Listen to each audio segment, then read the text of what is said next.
message is for test purposes only.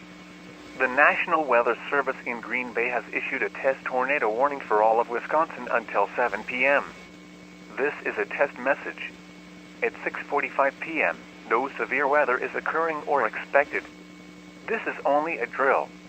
This drill is part of Tornado and Severe Weather Awareness Week.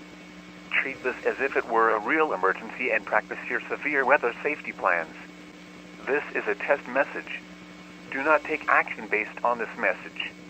Repeating, a tornado warning has been issued until 7 p.m. for the following counties in Wisconsin. All counties in Wisconsin.